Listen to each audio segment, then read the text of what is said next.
বড় দুঃখের বিষয় হলো, আমাদেরকে ডক্টর যখন 1000 টাকা ভিজিট দেওয়ার পরে ওষুধ দেয়,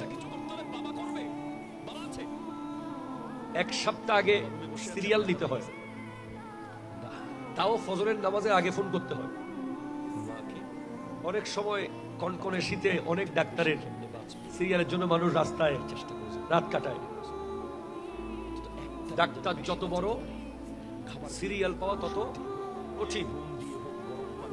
তো 1000 টাকা দিয়ে যে ওষুধ দেয়, ওটা বোঝার জন্য, ওটা মেনটেইন করার জন্য আপনি আপনার নাতিকে ঢাকা থেকে নিয়ে আসেন, ঠিক কিনা জোরে বলেন না? নাতি ওষুধগুলো বুঝে নিতে হবে এবং খুব স্পেসিফিক বুঝে মতো বাংলায় অক্ষরে বড় বড় করে লিখে রাখেন। ট্যাক্স বের হয়েছে আলাদা, সকালের ট্যাক্স আলাদা, দুপুরের আলাদা, রাতের আলাদা। অথচ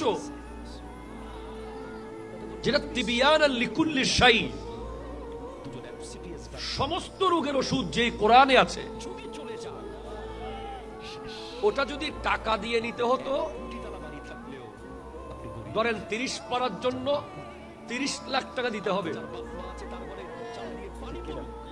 যদি এমন হতো যে প্রতি পারা আপনার ঘরে ঢুকার আগে 1 লাখ টাকা করে কোন এক জায়গায় জমা দিতে হবে, তাহলে এক পারা কোরআন শরীফ আপনি পাবেন।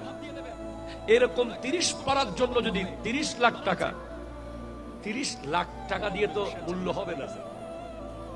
30,000 কোটি টাকা দিলেও কোরআনের একটা আয়াতের মূল্য দেওয়া সম্ভব নয়, ঠিক কিনা জোরে কথা বলেন? আমরা ফ্রিতে পেয়েছি, ফ্রি।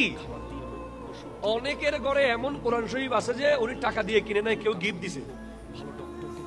সৌদি আরব থেকে কেউ আসছে, কোরআন শরীফ গিফট করে দিয়েছে। দুবাই থেকে কেউ এসেছে, কোরআন দিয়েছে, কিনতেই হয় নাই। যদি প্রতি পারার জন্য 1 লাখ টাকা অন্তত দিতে হতো, তাহলে প্রত্যেকটা ব্যক্তি মনে হয় কোরআন শরীফ খুলে অন্তত পড়ে দেখতো যে 1 লাখ টাকা দিয়ে কি কিনলাম। অথচ কোরআনের পরদে পরদে আমরা দেখছি কোরআনে নাই এমন কোন রোগের ওষুধ নাই। হার্টের ওষুধ কোরআনে আছে, ক্যান্সারের ওষুধ পর্যন্ত কোরআনে আছে। আল্লাহ জোরে বলেন না রে ভাই।